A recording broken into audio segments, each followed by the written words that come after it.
My name is Jenna, and I've been married for 3 years now at the age of 30. My husband, Seth, who's 32, works at his family business. His family owns a wholesale liquor company where his father is the president and Seth serves as the director. Ever since we got married, I've been working there as well as an office clerk. My mother-in-law has never involved herself with the family business, having been a stay-at-home mom for the longest time. And when I say stay at home, she used to employ a housekeeper, so she never really had to lift a finger. When I married into the family and started living with my in-laws, they let the housekeeper go. Why would we need a housekeeper when we've got a daughter-in-law? My mother-in-law remarked, and both my father-in-law and husband seemed to agree with her. It seems my father-in-law, who has taken into his wife's family, has never been able to stand up to his wife. Growing up, Seth saw his father always obeying his mother's commands. It's as if he believes that obeying every word is the natural order of things. Even when we visited for the first time before we got married, it was evident that she was the one who ruled the house. Since becoming a part of this family, I've been burdened with both housework and office work. The alcohol wholesale business has been in a tight spot lately, and we can't afford to hire more staff, so I've been lending a hand.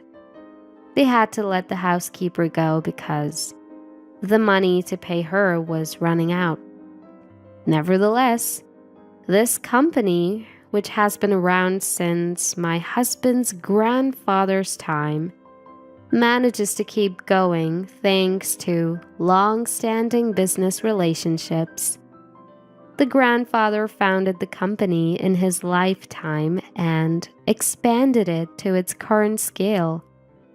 There are about 10 employees who handle sales and deliveries, even delivering quite far away. The grandfather, having no son of his own, had my father-in-law, who was a promising employee, take over the business. He arranged for my father-in-law to marry his only daughter and entrusted the company to them. I never met this grandfather myself, but apparently he was a stern man. Dad is a patient man, Seth often says, praising his father. He never got angry, no matter what was said to him. Grandpa was pretty stern, but Mom is even more so.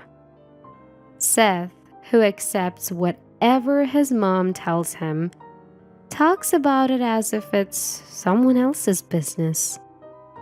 Until we got married and started living together, I couldn't have imagined this side of Seth. While we were dating, he seemed like a bit of a wild one, but at home, he becomes almost invisible. He's also lively and energetic at work, but turns quiet as soon as he gets home. The same is true for my father-in-law, who's bustling at the company, but becomes as quiet as a church mouse at home. I was shocked at first by their transformation, but now I find myself in the same boat. In this house, my mother-in-law is the absolute authority. and no one dares to defy her. When we first started living together, she made a huge fuss because she didn't like the food I made. The dinner I made casually was apparently too spicy for her, and she tossed it into the trash after just one bite. In a panic, I quickly apologized. "I'm sorry, was it too spicy?" My mother-in-law made me stand before her and began her lecture.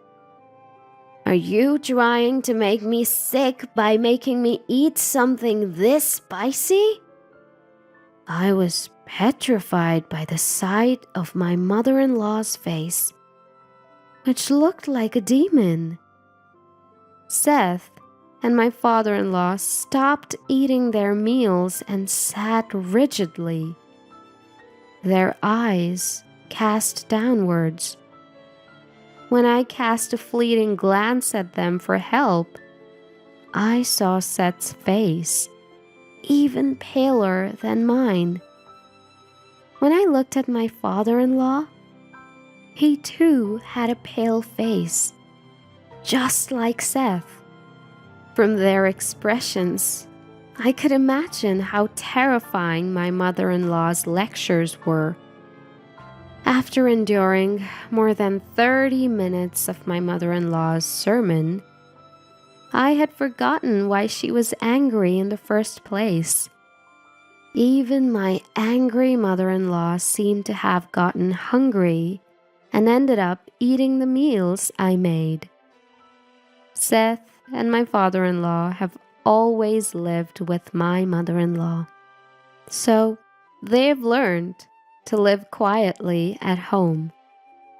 That's when I started to regret marrying into such a formidable family. When my mother-in-law was a young adult, her father's company was at its peak. An employee who had just been working for the company for a long time spoke nostalgically about it when he was retiring. Apparently, they had more than double the number of employees they have now, and their sales were incomparably higher. My mother-in-law had experienced this prosperous era and finds it hard to lower her standard of living. That's probably why she used to hire a housekeeper and never did any household chores herself. My mother-in-law loves shopping and often goes out, bringing back loads of things. I don't know how much money she spends, but given the company's current performance, it's starting to worry me. Seth and my father-in-law don't say anything about her shopping, so I keep my mouth shut too. If I made an ill-considered comment, I might get a lecture that lasts longer than 30 minutes. Before I knew it, I had started to think like Seth and my father-in-law. For about a year after our marriage, I was fully occupied trying to get used to the lifestyle in my husband's family and the work at the company. By the time 2 years had passed, I was facing a bigger problem. We were unable to have a child. Particularly, in my mother-in-law's mind, was her experience of not having a son in her father's generation and having to take in a son-in-law. She worries that the same thing should not happen in Seth's generation. As we approached our 3rd year of marriage, she started to make sarcastic comments every chance she got. "When are you going to give us an heir? You didn't marry into this family to be an office clerk." Even the sight of a baby on TV would set her off. "There are so many babies in the world. Why don't we have one here?" She'd glare at me. Seth and my father-in-law would disappear whenever this topic started. Hearing this day after day, I began to feel there was no place for me in this family. I wished Seth would help, but no matter how many times I confided in him, he'd say, "Don't worry about it, just let it go," as if he didn't want to be involved. At the same time, the company's situation was deteriorating. My father-in-law's company, with its old-fashioned business style, was unable to get work from trendy eateries and the like. My mother-in-law seemed to sense this, even though Seth and my father-in-law didn't talk about it with her. Still, she couldn't stop her favorite activity, shopping, and brought home all sorts of things. Whether she was angry at herself, I don't know, but she'd come home from shopping in a bad mood. Then her anger would be directed at me. "It's Jenna's fault for not producing an heir. That's why I end up buying unnecessary things." My mother-in-law, who blamed me for incomprehensible reasons, seemed to pin all the blame on me. Perhaps because of her daily grumbles, my health started to fail. I asked Seth and my father-in-law to let me take a break from work and got tested at the hospital. Seth seemed hopeful that I might be pregnant, but it was due to stress. It would be best to rest a little in a relaxing environment, but there was no relaxing environment for me at present, nor could I afford to rest. Knowing it was impossible, I explained the situation to Seth and my in-laws when I got home. The doctor said it would be better if I could rest a little, but it's okay. Surprisingly, my mother-in-law said, "You should go back to your parents' house and rest for a while." She even told my father-in-law, "We can manage, right? It seems like we're not so busy right now." It seemed like she was urging them to let me take a break from work. My father-in-law, surprised by my mother-in-law's words, replied, "We can cover for you.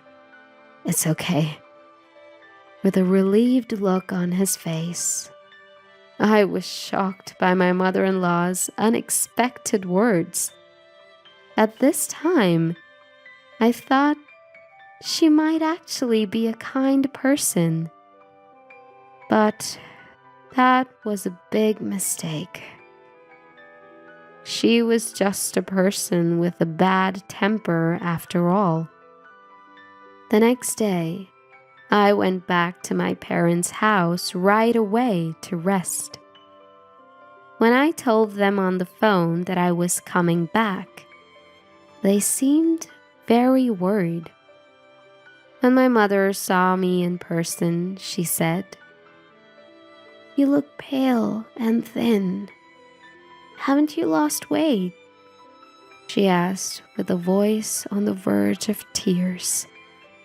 "First, take some rest and recover." My father also welcomed me. He seemed to understand everything from my expression. He must have understood that things weren't going well with my in-laws, because stress was the cause. I felt bad for worrying my parents by coming back home. My health improved quickly after I returned to my parents' house. Clearly, the environment of my in-laws' house was the cause of stress. About a week after I arrived at my parents' house, my in-laws suddenly showed up. I could understand if my husband Seth showed up, but I never thought my in-laws would come to my parents' house. My mother-in-law suddenly started yelling as soon as she arrived. "We're returning this good-for-nothing daughter-in-law who can't even bear an heir. It's up to the parents to take responsibility." Even my mother, who met her at the door, was too surprised to respond. My father rushed to the entrance and challenged her. "I can't let it go if you call my daughter a failure. What do you mean?" My mother-in-law fought back when my father immediately rebutted her. 3 years into marriage and still no baby. What's more, she's weak and can't work." My mother, finally regaining her composure, counterattacked. "Isn't Seth also responsible for not having a child?" My mother-in-law dismissed her with a snort, making baseless excuses. "There's nothing wrong with Seth. The problem lies with your daughter." My father, maintaining his composure against my mother-in-law's unreasonable remarks, said, "If you insist on that, we'll take our daughter back. Are you fine with Jenna leaving?" I, who didn't want to face my mother-in-law, was watching the situation from a place where they couldn't see me. My father glanced at me for confirmation. The image of Seth flashed in my mind, but I nodded. Seth hasn't visited me once since I came back home, and he can't stand up against his mother's remarks. There's a limit to calling someone a failure or trying to return them like some defective product. From now on, we'll have no relation with you. Please remember that." My father responded very politely. My father-in-law, hiding behind my mother-in-law, seemed like he wanted to say something. However, my mother-in-law cut him off. "We'll send the failure of a daughter-in-law's luggage later. We'll hire a divorce lawyer too." With that, my in-laws, who glared at my parents, left. "Why didn't you say something more to such rude remarks?" My mother, this time, turned on my father. Calming her down, he said, "There's no use talking to that woman. Don't worry. We'll make her realize her mistake through our actions, not words." My mother, not understanding what my father meant, was still furious. I, however, understood immediately. My father-in-law also knew, which is why he tried to say something. My father runs a restaurant chain and has a business relationship with my father-in-law's company.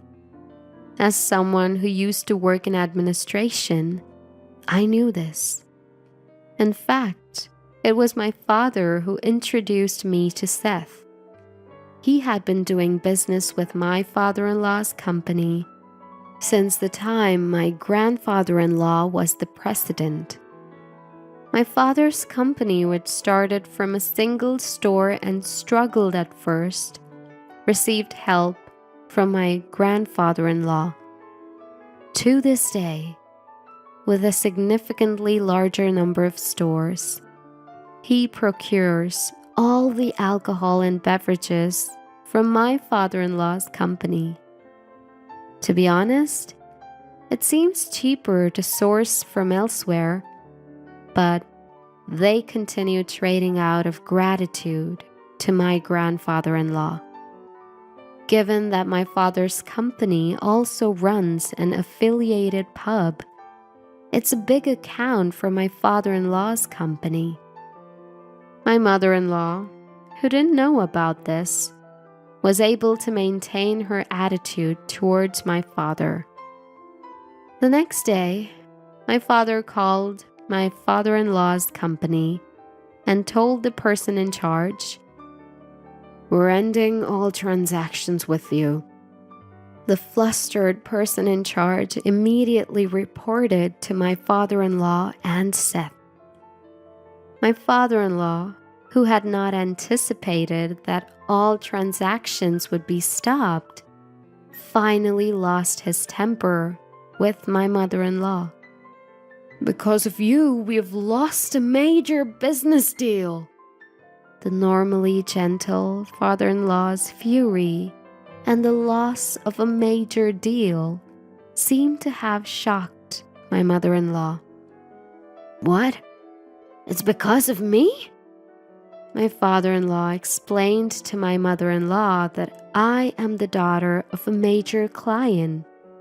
When Seth and I got married, this was brought up, and my father-in-law thought my mother-in-law remembered it. She, who didn't care about business, had completely forgotten and only then remembered. "Now that you mention it, I vaguely recall something about it when Seth was getting married." Finally, grasping the severity of the situation, my mother-in-law was flustered. Seth also lashed out at her. "What were you thinking? Deciding on Jenna and my divorce on your own?" I had reported to Seth about my mother-in-law demanding a divorce from me. "I don't want a divorce. Moreover, if things continue this way, our company will collapse." Given that my father's company is a large client and profitable, if the transactions stop, they wouldn't be able to manage the business.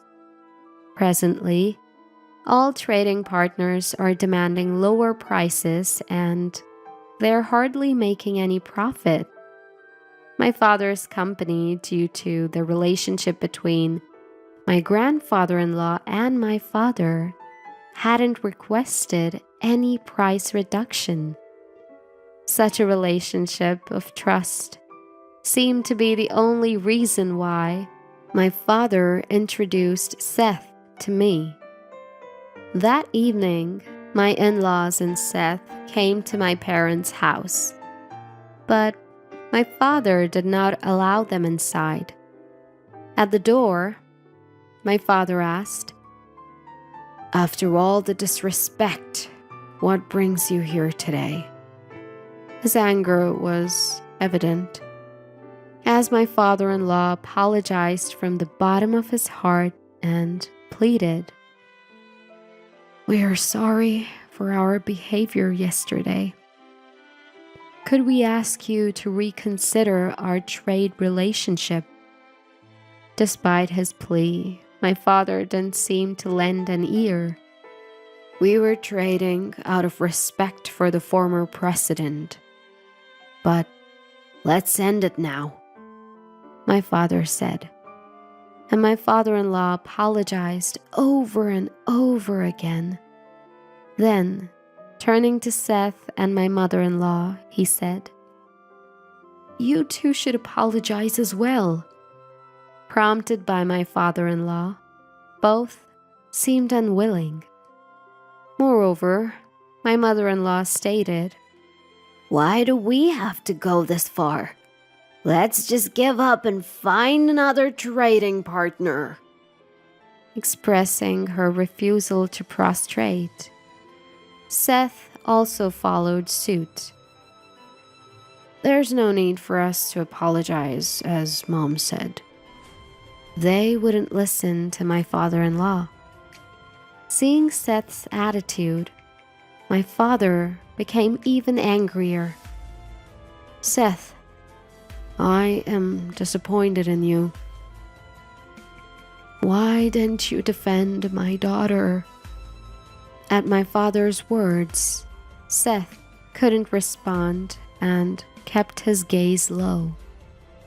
Because you always do whatever my mother-in-law says. I've been suffering. Without thinking, I rushed to the entrance and finally voiced my feelings towards Seth. Seth tried to speak, but watching my mother-in-law's facial expression, he couldn't say anything.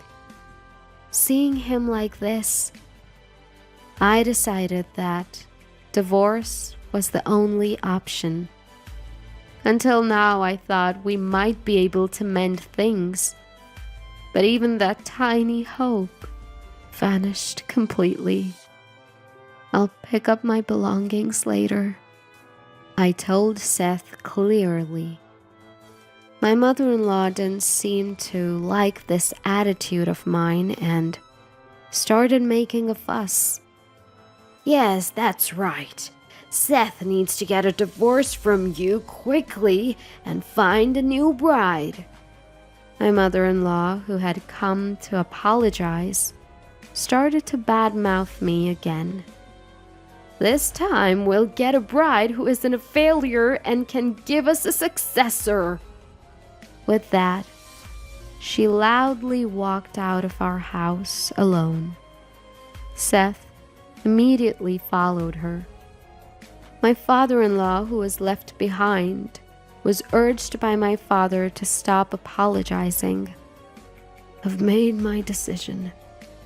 I'm going to close the company and leave the house. Surprising both my father and me. Is your business situation that bad? My father asked, and my father-in-law responded with a bitter smile. I've been considering closing down the company for a few years now, due to continued losses. While I knew their situation was tough, I didn't think it was that serious. I worked hard to leave the company to my son, but it was all in vain with him behaving like this, hunching his back as he left. The next day, when I went to pick up my stuff from my in-laws' house, nobody was there. As I was moving my belongings and about to show up at the company, I found a great uproar. Creditors who heard rumors of the bankruptcy were swarming, and my father-in-law and Seth were handling them. I left without greeting anyone. A few days later, my father-in-law's company declared bankruptcy. My mother-in-law, who had a large amount of debt, filed for personal bankruptcy and ran away with Seth. It seems Seth intends to follow his mother wherever she goes. My father-in-law is looking for re-employment for the remaining employees. I wish Seth could have thought about the employees until the end like his father did. Back home for a rest. I became well again. I never thought I would get a divorce during my convalescence. Seeing me depressed after the divorce, a friend who was worried about me introduced me to a man. This man, who has firm beliefs, captivated me. After about a year of dating, we got married, and we were blessed with a baby. When I got pregnant easily, something I had been hoping for so long. I thought the problem must have been with Seth. Now, I can laugh about it. But at the same time, I was so troubled that it affected my health. Perhaps a peaceful environment was good for me. In any case, now I can't wait for the arrival of our baby.